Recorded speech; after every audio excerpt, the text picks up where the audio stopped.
Dabo Sweeney didn't hold back his thoughts after the game, and neither will we, right here on Locked on Clemson.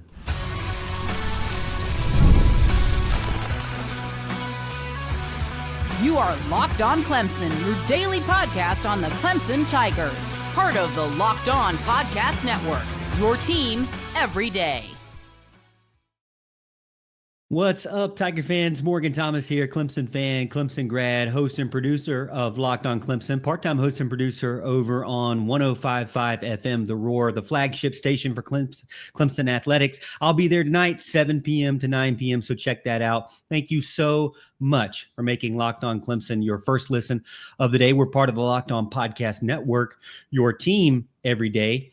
And big salute out there to my everydayers. You know who you are. You know how we do it here on Locked On. Exclusive Clemson content every single week, Monday through Friday. You get all the Clemson content you want. And if you're new to the show, welcome in. I hope you enjoy it. 75% of viewers are not yet subscribed, so make sure you get in there and do so if you enjoy the show. I really appreciate it. Today's episode is brought to you by FanDuel. Football season is around the corner. It's right now. Visit the FanDuel app today and start planning your futures bets today. I've got a few thoughts about some of the things Dabo Sweeney recently came out with, and he gave us some insight on how he felt after the game. And to be honest with you, I was a little bit shocked by how blunt he was about his concerns with certain parts of the team and how prepared they were for the first game of the season. As you know, Clemson walked away from a home game, their first game of the season this Saturday, 17-10 loss against the LSU Tigers, a team that walked into their stadium wearing a 1-0 shirt, basically claiming that they had already won the game on their shirts on their pregame warmup, and really came in with that swagger, that fire, that attitude, that confidence that they needed, because LSU definitely needed to be able to win the first game of the season because Brian Kelly had struggled to do so. Dabo Sweeney and staff also still needed to prove that they could win the big game at the beginning of the season because they've struggled to do so as well. And as we mentioned, Cade Klubnik definitely need to show what he could do and how he could, if he could, win the big game. He had it all set up perfectly for him. In my opinion, he had the home game atmosphere and environment. You know, he had the most returning production in the country. He had coaching staff that Dabo went out and spent a lot of money on to bring in to help the team be better. And he had a lot of returning players that he should have been the most familiar with, and they should have been the most familiar with each other. In contrast to LSU, the team who was the number one portal class in the country, brought in 18 new players in their first two strings on their offense and defense, and were playing together in a live environment for the first time. And honestly, both teams made mistakes here and there, but both teams played very, very hard and had a lot of effort and hard fought. I thought it would be a close game. I thought it would be a fight. There were times where LSU had opportunities to take it away from them and kind of extend their lead, but it just didn't work out for them. The biggest thing is that Cade Klubnik did not give Clemson a chance in LSU in certain moments of the game. Now, I'm not saying every single moment.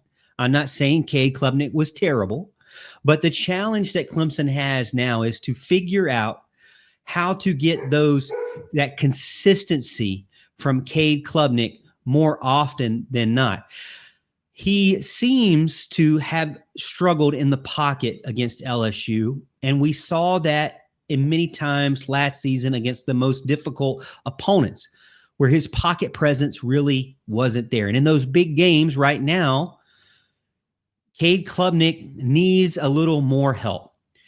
Garrett Riley's responsibility is to figure out how to game plan to minimize the weaknesses. That's what a good coach does, is amplify the strengths, focus on what you do well, keep going to that, and avoid areas of weakness and try to mask those as best as possible. I feel as if Garrett Riley and Cade Klubnik definitely didn't do that against LSU. There was times where Cade picked out a wide receiver before the snap, and he wasn't going to go to anybody else but that wide receiver. There were times where on the radio today, people talked about, man, Cade felt like he was running for his life. Well, unfortunately, when you go back and look at the film and the game and you rewatch it, there were definitely times where he was running and scrambling and the offensive line did not hold up, or the running back did not block properly, or the tight end or whoever did not pick up a linebacker, or the tackle did not pick up the twist, whatever it may be. There were times where the offensive line struggled greatly. And with a defensive line that was revamped with some really good transfer portal guys and a linebacker core that was one of the best in the country, you expected that there would be some stress on the offensive line. You knew that the strategy should have been to disrupt the offensive line and put pressure on the quarterback. Whoever could get pressure on the quarterback faster and earlier and more often would win the game. LSU executed that nearly flawlessly, not only because of the frustration from the offensive line in certain plays, but there were plays where the pocket was clean and Cade still scrambled, and it didn't make any sense. There were times where he ran actually into more pressure than he could have stayed in the pocket and avoided that. Dabo Sweeney didn't sugarcoat it after the LSU game this week. He flat out said that Cade, quote, did not play well. So this is not just me. I know a lot of people like to say Morgan Thomas is negative towards Cade. He doesn't like Cade. No, I don't care about Cade. This is not Cade personal shot at Cade. This is just an assessment of what we saw on television, on what we saw on Saturday night. Cade personality, I don't know Cade personally. All I know is that the head coach of the football team said he didn't play well. So I'm going to trust what the head coach knows, who is a two-time national champion, a multiple times to the playoff by the end of the year. And he knows what he's talking about. He's been coaching for longer than I've been alive. And he said that Cade Klubnik did not play well. It was a very average game for him. He said that, quote. And he also said he knows, we all know, that he can play better. And that's where a lot of people forget. It's okay to kind of show where there were some flaws, where there were some problems. But I do believe that Cade can play better than what we saw against LSU. It's not the usual coach speak that you're usually seeing and putting all the blame on the coaching staff or on himself. It seems as if Dabo's a little more leaning towards, hey, Cade, you're a senior now. It's time for you to get rid of those old things that we're bringing back. And we talked about this being old Cade. It's time we don't want to see that as much. Now, some people say Cade got better as last season went on, and he kind of did at the end of the Texas game get better, but there are some non-Clemson fans that would point out that Texas was already in the lead, so nobody really cared. So it was kind of some garbage time there. But what I will say is that when you go back and you look at the QBR, which is a rating of the quarterback, and it has nothing to do with my opinion, it's really pretty inconsistent. You know, there are times where he's in the 90s, times when he's in the 60s. If you look at the last, say, 5 games for Cade Klubnik, starting with Texas, 81.5, and then SMU, 68.2.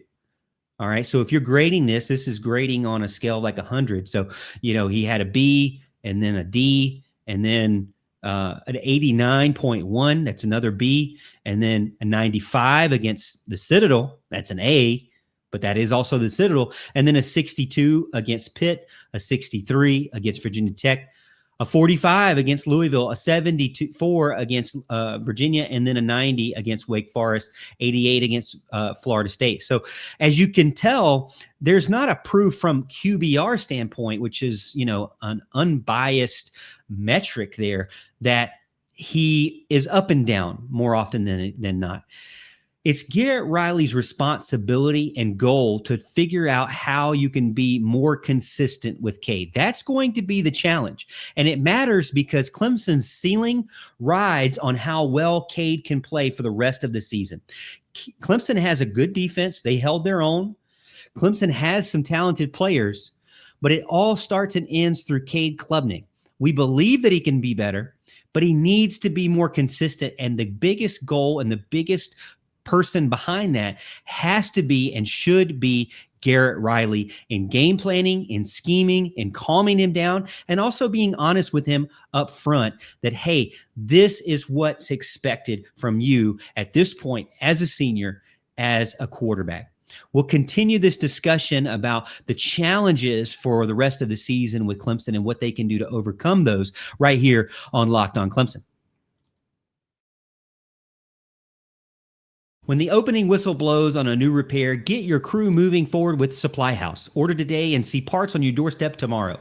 Over 280,000 plumbing, HVAC, and electrical items from the most trusted brands in the business. Their real-time inventory and honest lead times keep you from punting projects, while their industry-leading customer service always has your blind side covered. You need parts for a project. Supply House has next day delivery. That is a huge game changer. Join the free Trademaster program today and score serious perks like priority shipping, lower prices, and dedicated support line. Visit supplyhouse.com to sign up for free and use promo code SHCOLLEGE5 for 5% off your first order. That's supplyhouse.com. Real people, real service. This episode is also brought to you by Rugiet. Guys, you've probably heard of Viagra or Cialis. Maybe you've even tried them. But if you're looking for something beyond the usual pill, it's time to meet Rugiet Ready. Rugiet Ready is a next generation prescription treatment designed to amplify arousal in the brain and boost blood flow. Unlike usual pills that can take hours, Rugiet's 3-in-1 formula dissolves under your tongue and kicks in fast. On average, in 15 minutes, effects can last up to 36 hours, so you can stay confident and in control when the moment is right. If traditional options haven't worked for you, Rugiet might be the answer. They have over 150,000 men who've already made the switch. Head over to Rugiet.com/LockedOnCollege and use code LockedOnCollege to get 15% off today. That's RUGIET.com/LockedOnCollege and use promo code LockedOnCollege for 15% off. Individual results may vary with prescription treatment. Compounded drugs are permitted to be prescribed under federal law, but are not FDA approved and do not undergo FDA safety, effectiveness, or manufacturing review. Please visit the Rugiet website for full safety information.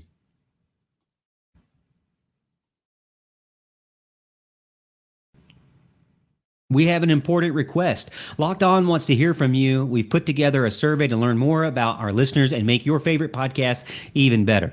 This is your chance to tell us what you like, what you don't, and answer questions about our advertising. Go over to lockedonpodcast.com/survey to get started. Everyone who completes the survey will be entered for a chance to win one of 10 $100 Amazon gift cards. Again, that's lockedonpodcast.com/survey. You can also find the link in the show notes. Thanks for helping us out. Clemson didn't just struggle to run the ball against LSU. They abandoned it. And that, to me, falls 100% on Garrett Riley. You know, with the challenges that he faces, we talked about Cade Klubnik and being inconsistent. As an offensive coordinator, you really don't know. You don't know what you're going to expect when your quarterback, you know, when the pocket is clean and he scrambles for no reason, you don't know what to expect. When the pocket isn't clean and the offensive line just, you know, you call the best play and the offensive line doesn't hold up, you can't count on that either. The amount of inconsistencies against LSU were glaring, and that's why they struggled so much. But you have to get out of your own way as well. And that comes from not abandoning the run game. Dabo admitted to us as well that they didn't just abandon the run. They didn't just forget about it. They just didn't commit to it. He said, quote, "We just didn't commit to the run. We just didn't do a good job as coaches." He pointed it back to himself. That's something about play calling. That's something about coaching staff. And the numbers prove him right. 31 rushing yards. That's not struggling. That's just not happening. Now, LSU fans and other people might say that just look at the box score. Man, 1.6 yards per carry. It wasn't struggling. They were terrible at it. And LSU's defense deserves all the credit and nothing more. And I would say that is not really how the game played out. Let me tell you how it actually played out. With 14 minutes and 55 seconds to go in the third quarter, they handed the ball off to Adam Randall, the running back one of the team. He got 6 yards. They never gave him the ball after that ever again for the rest of the game. You're talking about over 29 minutes of never giving the ball to your first running back, nor your second running back. They only called 4 running plays in the third quarter, and that after that one, the other 3 were with Cade, designed runs to try to force him to stop scrambling. It was a pass heavy situation. And while they were having some success, you cannot win these big games when you are so inconsistent and imbalanced. And I feel like it was a little bit of a disservice to Adam Randall. Now, he didn't have a huge game. I mean, just like 16 yards or so, but he had only 5 carries. What kind of sample size is that? 3.2 yards per carry. 3.2 yards per carry is not good average. A good average, if you go back and look at collegefootballstats.com, a good average for a running back or for a team would be 4.5 or better. That would put you in the top 50 of college football. So you need to be doing that if you want to be seriously considered as a running team. 32 rushing yards puts Clemson as 3rd from last in all of college football.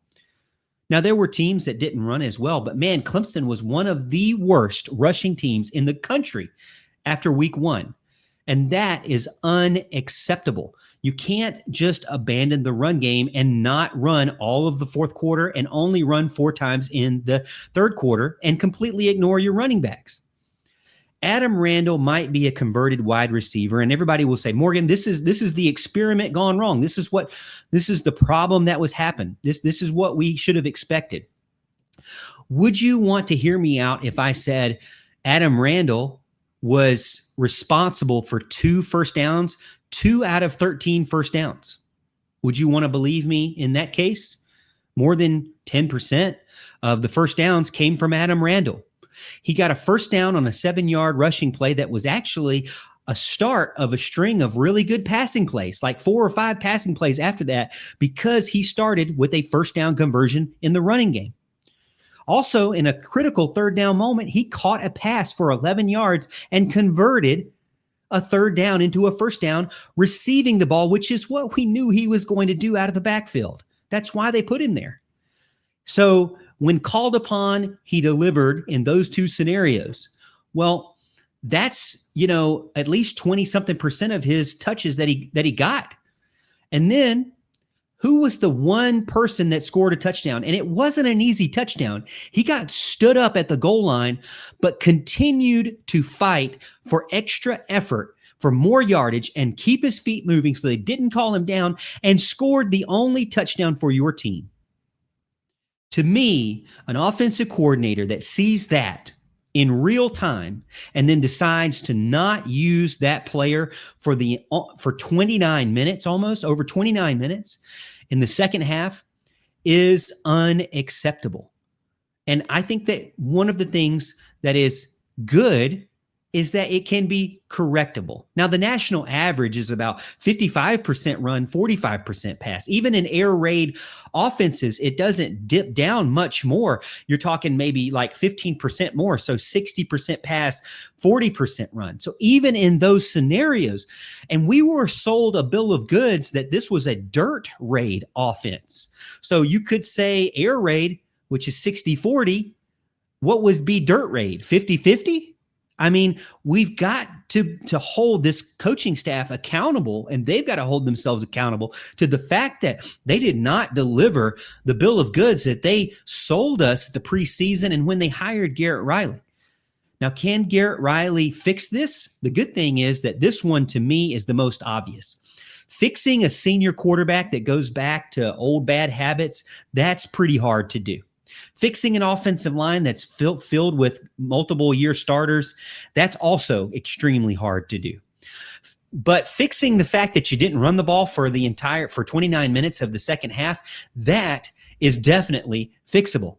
It's not a huge mountain to overcome. You just have to remember that you have a running game. Even LSU did it. Now, if you go back and look at my passing chart at the Morgan Thomas Show over on X, I did a passing chart this week on LSU. If you were to look at that passing chart for LSU, you would be absolutely shocked at what you saw. LSU did not forget about the run game, even when it really wasn't super successful all the time. They did not only not forget about it, they ended up using Xavier Thomas as a running back many times because they needed a change of pace. They needed to keep trying different things. While LSU was throwing the kitchen sink at Clemson and doing all kinds of creative things, Clemson was abandoning the running game altogether. That's where the frustration comes in. And honestly, after these two comments and quotes we talked about from Dabo Sweeney, I feel very confident that he knows what he needs to do to fix this because he's not sugarcoating it. He's saying exactly what the problem is. And Clemson should be able to rally around their head coach and move forward. We'll talk about the defense here on Locked On Clemson in the final segment of the podcast coming up next.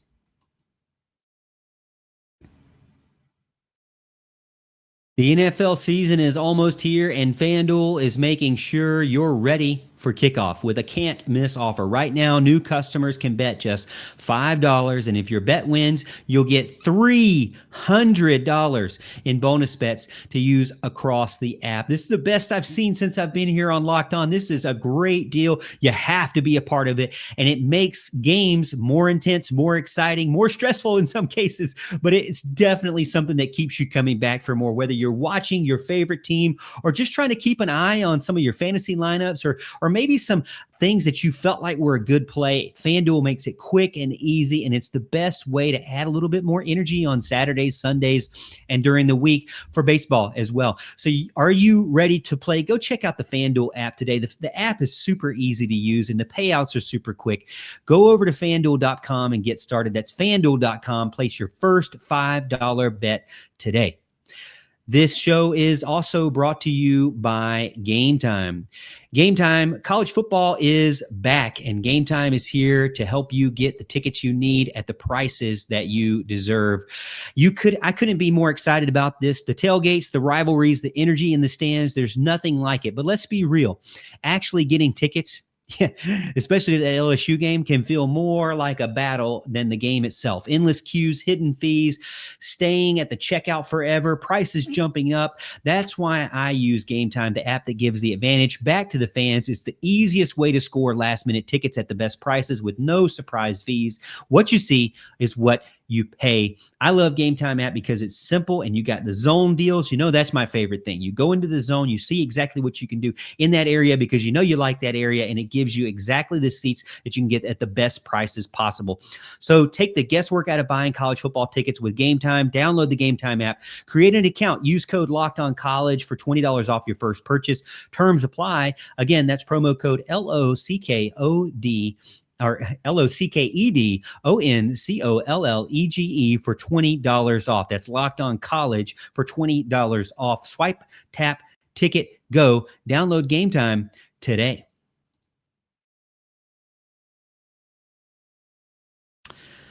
Now, I think when I look back, this is the first time ever in my passing chart days that I have ever made a chart, not only for Clemson, but also for but not only for Clemson, but also for LSU and the opponent.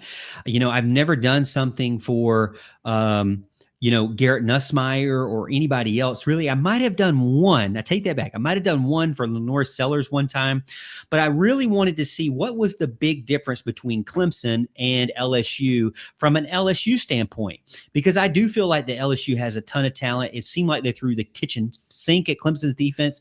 And while Clemson played winning football on the defensive side of the ball, there were a few things that stood out to me. You know, I think Clemson's defense played well enough to win. I think Clemson's defense is still an elite one, and they're in many ways like a Brent Venables style of bend, don't break.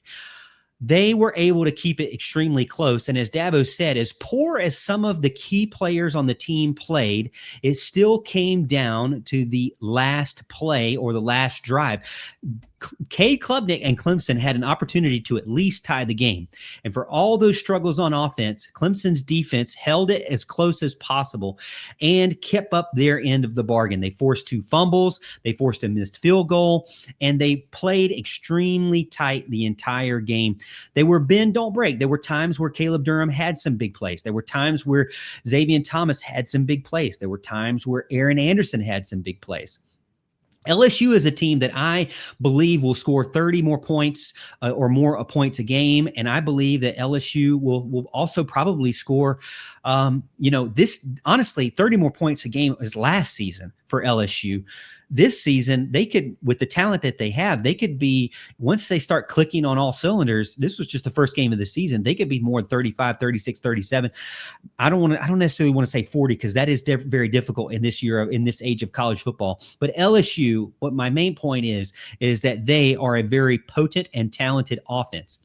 And I remember how I told you things can come down to that one mistake. Well, on the offensive side of the ball, Dabo Sweeney mentioned that Cade didn't stay in the pocket and missed Tyler Brown for an open touchdown and TJ Moore for an open touchdown.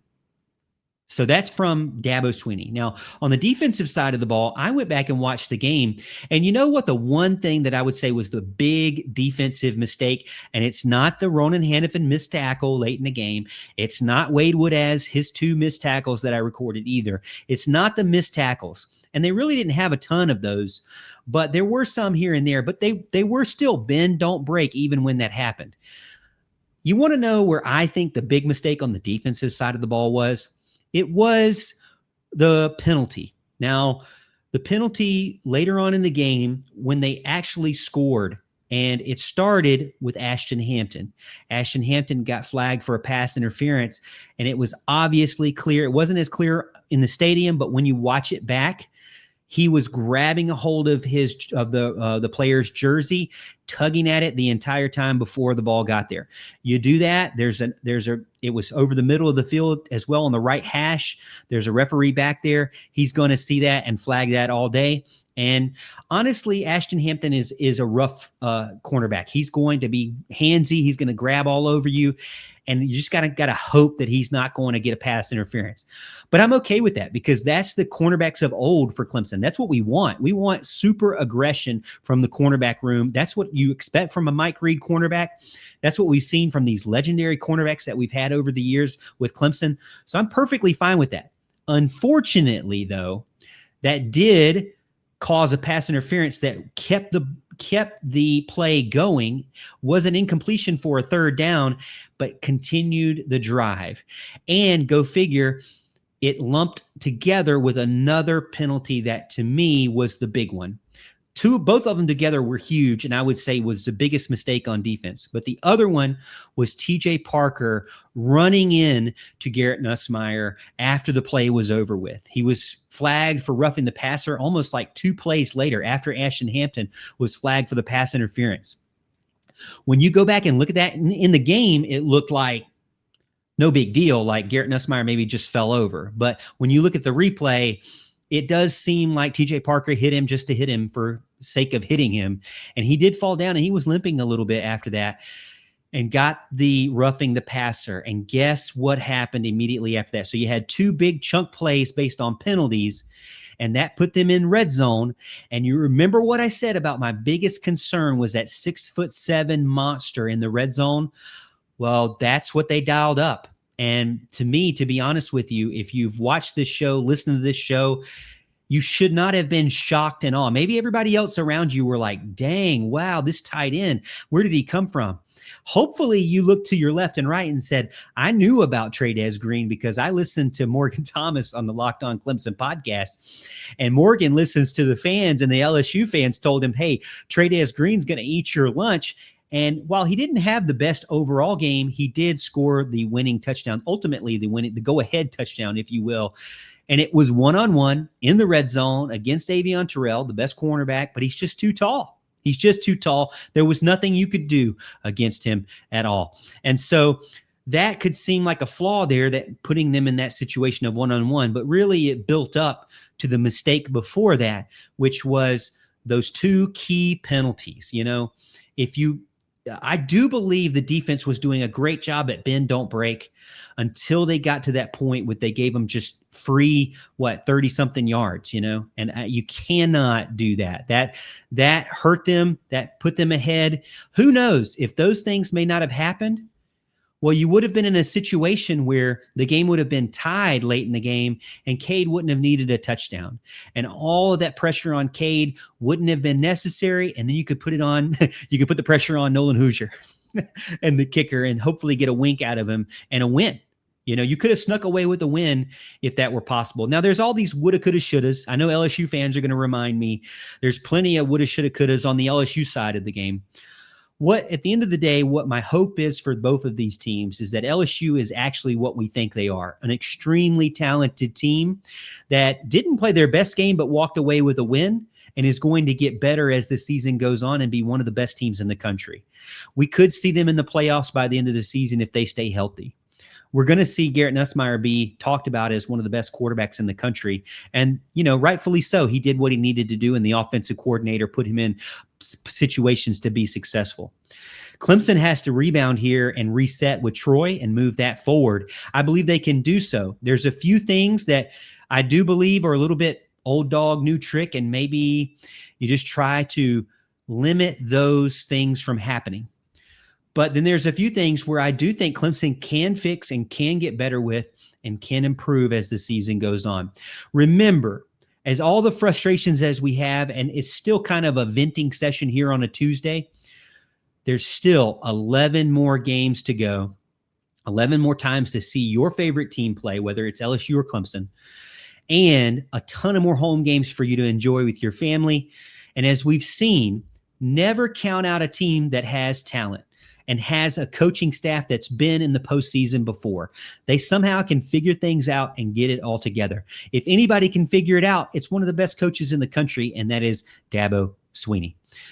Thank you so much for making Locked On Clemson a part of your day and being your first listen of the day. For your second listen, hey, I wanted to tell you, there's a big moment going on in Locked On right now. College football fans, Locked On and Fire TV present College Football Kickoff, your ultimate college football weekly preview show. Drake Toll of Locked On Big 12 leads the conversation alongside 2-time AP Coach of the Year Gary Patterson, former college star Jesse Holley, and Locked On's local experts. A college football preview show only Locked On can do. Catch College Football Kickoff every Thursday throughout the season on Fire TV. All right, Tiger fans, I appreciate everyone being a part of this show. I'm going to go head over to the radio studio, and you should catch me over on 105.5 The Roar tonight from 7 to 9 p.m. Thank you so much. And as always, Tiger fans, we'll see you at the top of the hill.